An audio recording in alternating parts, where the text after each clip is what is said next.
책을 읽으며 삶은 등산보다 항해에 가깝다는 걸 깨달았다. 산을 타다 발을 헛디뎌 넘어질 순 있지만 산이 스스로 너울거리며 나를 흔들지는 않는다. 그러나 바다는 다르다. 바다는 파도를 억지로 막거나 바꾸려 하지 않는다. 파도처럼 인생에도 게으름과 탄생, 상실과 풍요, 회의와 확신이 나름의 속도로 밀려온다. 프랑스 철학자 드빌레르는 파도처럼 우리 삶에 다가오는 모든 것을 객관적인 눈으로 바라보라고 주문한다. 파도는 때로 내 동반자가 되어줄 수도 있으니까. 이 책은 흐르는 삶 속에서 자기 자신이라는 유일한 섬이 되는 길을 안내한다. 삶은 내가 내 의지대로 살아가는 게 아니라 그저 흘러가며 사라지는 것이다.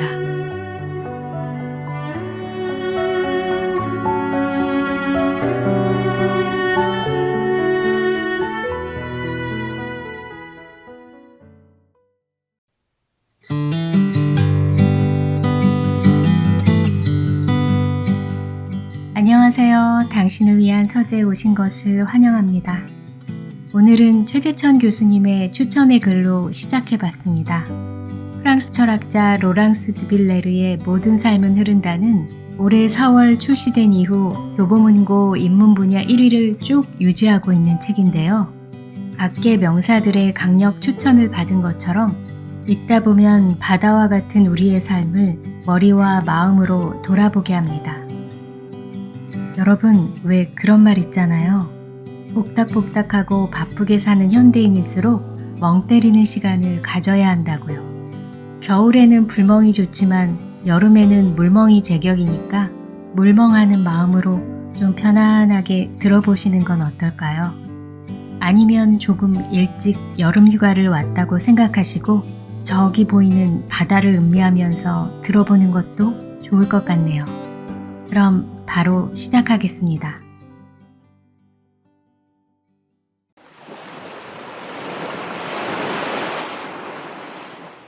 보자도르곳, 상상력을 발휘하는 용기. 보자도르곳을 통과한다고 상상해보자. 보자도르곳은 카나리아 제도 남쪽의 사하라 바다에 있는 곳으로 보자도르곳 너머에는 아무게 바다가 있다. 유럽 최남단에 있는 보자도르곳은 땅의 경계를 상징했다. 거센 파도와 칼날처럼 날카로운 암초 때문에 아무게 바다는 공포스러운 곳이 되었다.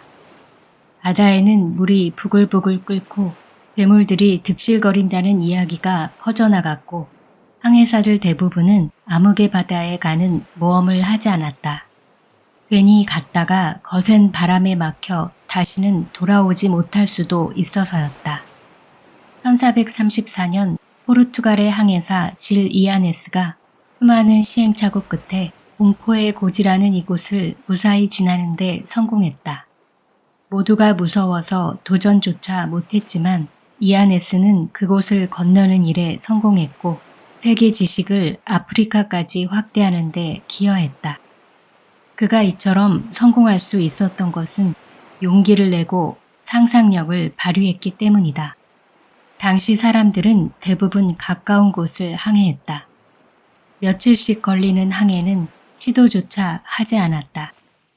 하지만 이아네스는 달랐다. 위험이 도사리고 불확실한 항해라고 해도 멀리 나가보기로 한 것이다. 이아네스를 움직이게 한 것은 자기 자신에 대한 믿음과 상상력이었다. 바람과 물의 흐름에 대해 빠삭했던 이아네스는 무사히 돌아올 수 있는 최선의 방법이 멀리 나가는 것이라고 생각했다.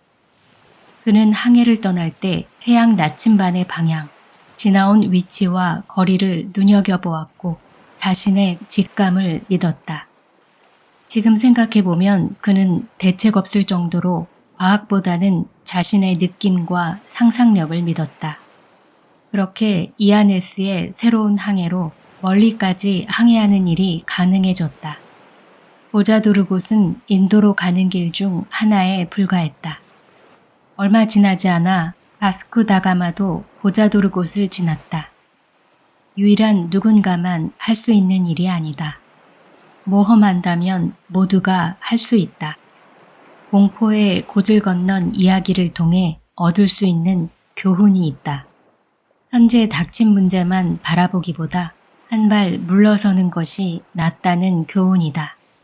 사람들은 현재 직면한 문제를 돌파하기보다 피하는 것을 우선시한다. 예를 들어 직장 내 문제가 있을 땐 가장 먼저 퇴사를 생각하고 인간관계가 잘 풀리지 않을 땐 관계를 정리하려고 한다. 문제를 직시하지 않고 다른 방향으로 해결책을 찾는다. 왜냐하면 그게 가장 쉽기 때문이다. 문제가 생긴 것을 인지하면 이후로는 전체는 보지 못하고 문제에만 매달려 있다. 그렇게 바로 코앞의 것에만 집중하면서 전체 맥락을 못 보고 새로운 가능성을 놓치는 것이다. 잠시 한 발짝 물러서면 답답하게 느껴지는 상황에서 빠져나올 수 있다. 움직여서 다른 것을 상상해야 한다. 사람들은 두려움을 느끼거나 습관을 버리지 못할 때 상상력을 제일 먼저 희생시킨다. 단호한 태도를 유지하면 위험에서 스스로를 보호할 수 있다고 생각하지만 그렇지 않다. 과거에 갇히면 변할 수 없다는 논리와 같다. 무조건 문제를 피하고 익숙한 길로만 가려고 하면 안 된다. 더 넓게 바라봐야 하고 확실해 보이는 것도 의심해야 한다. 우리는 남에게 쉽게 조언하면서 정작 자신은 제대로 평가하지 못한다. 왜일까? 우리는 가까운 것을 잘 보지 않기 때문이다. 그림의 얼굴을 가까이 대고 있으면 아무런 감흥이 생기지 않는다. 그러나 몇 발짝 뒤로 물러나서 보면 그림을 전체적으로 볼 수 있다. 단시간 동안 봐서는 안 된다. 상황을 제대로 진단하려면 여러 길을 상상해야 한다. 그래야 상황의 윤곽과 깊이 숨겨진 의미가 드러난다.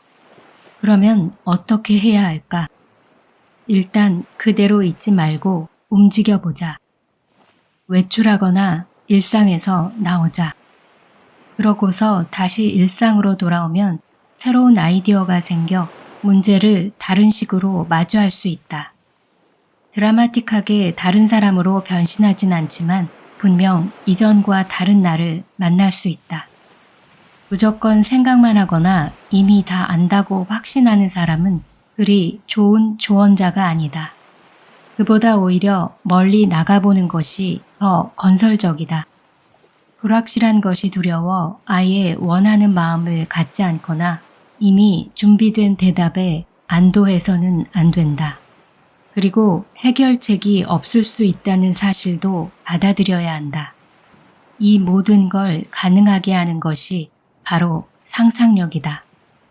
믿음과 신중함이 있으면 과대평가나 과소평가에 함부로 빠지지 않아 난파되는 것을 방지할 수 있다.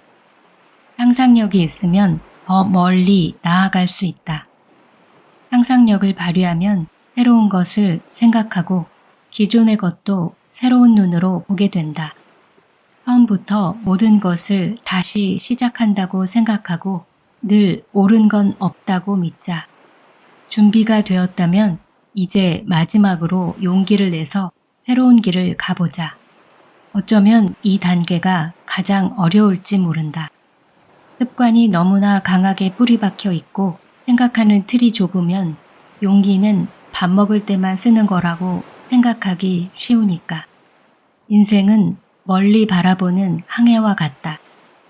길다면 길고 짧다면 짧은 인생이라는 항해를 제대로 하려면 상상력을 마음껏 활용해야 한다. 그래야 답답한 상황에서 벗어날 수 있다.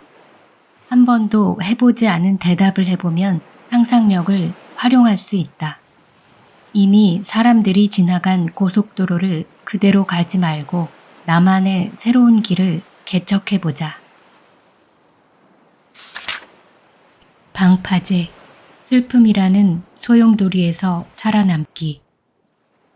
우리에게는 문제가 있지만 그것에 대한 뾰족한 해결책은 없다.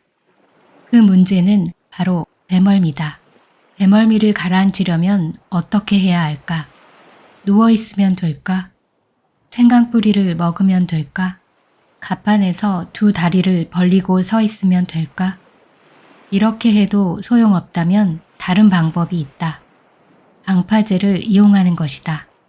방파제가 있으면 아무리 성난 파도가 쳐도 막아주니 배멀미를 조금이나마 줄일 수 있다. 거센 파도는 열렬한 사랑처럼 모든 것을 휩쓸고 배를 난파시킨다. 누구도 거센 파도를 피해 살아남기 힘들다. 사랑은 서정적이면서 격렬하다. 루브르 박물관에 전시된 앙투안 바토의 그림은 사랑의 감미로움을 표현했다.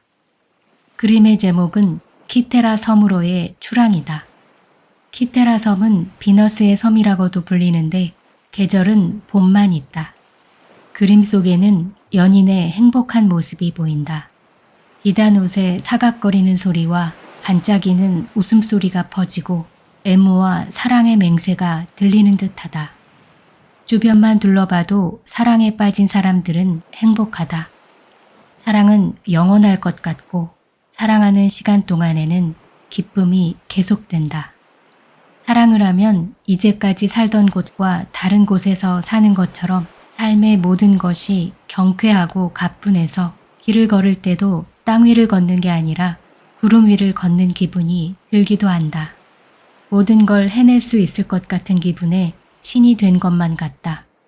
저 멀리 보이는 바다도 감미로운 낙원과 순수한 기쁨을 약속한다. 그림 속에서는 항해의 현실과 위험, 항해 동안 일어날 수 있는 죽음과 고민은 전혀 볼 수 없다.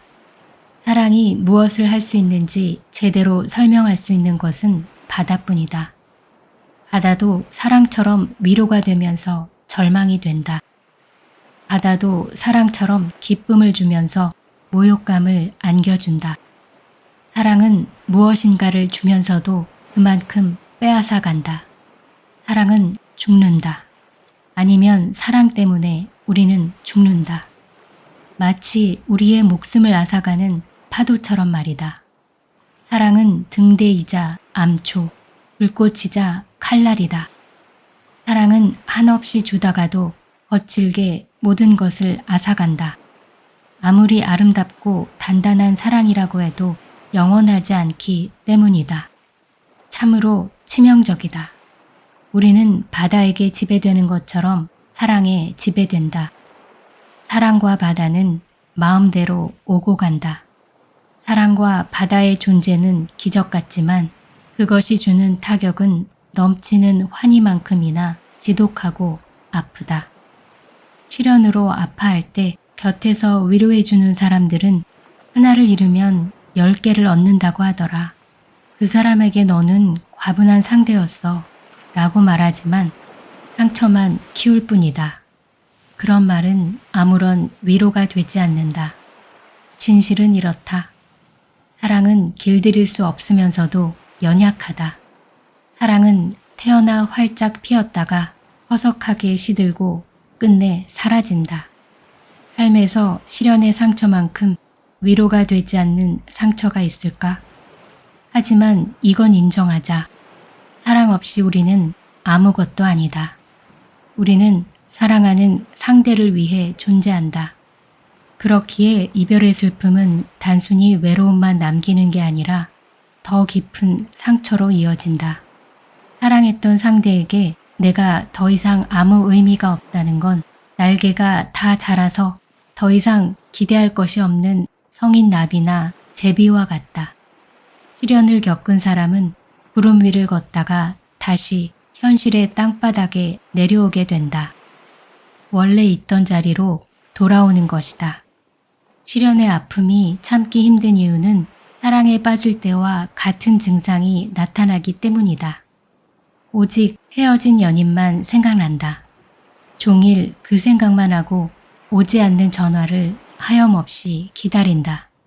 그 사람은 더 이상 곁에 없는데 여전히 매달리고 자격 없는 집착만 한다.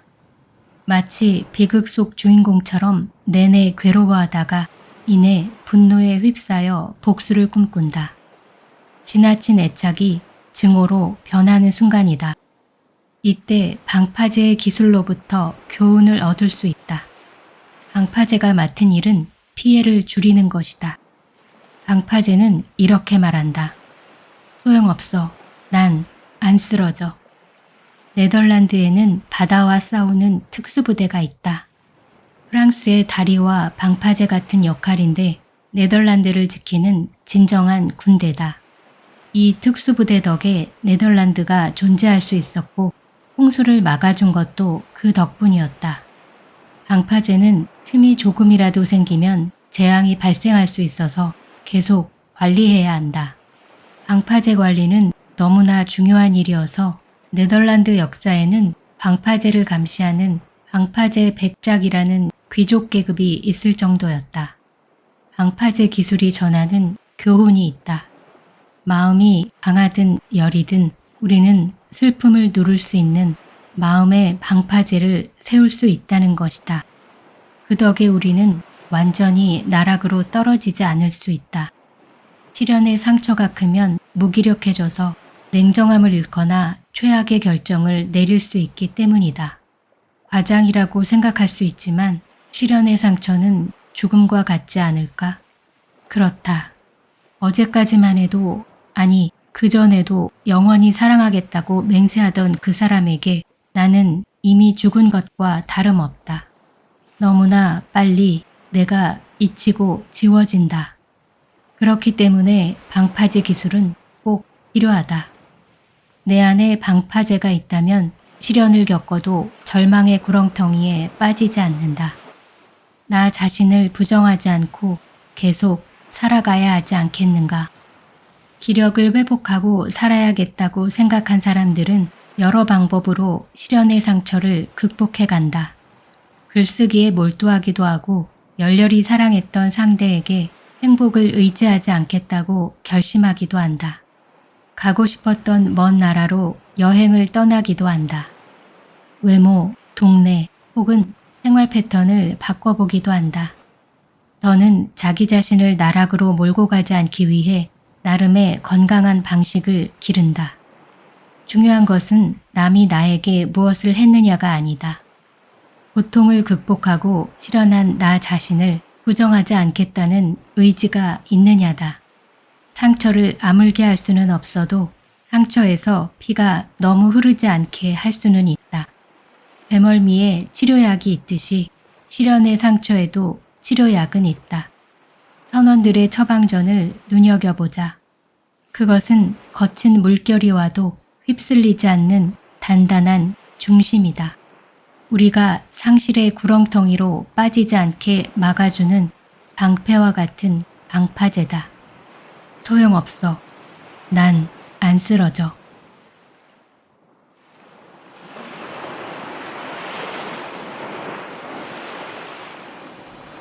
오늘의 낭독은 여기까지입니다. 좋은 시간 되셨기를 바랍니다.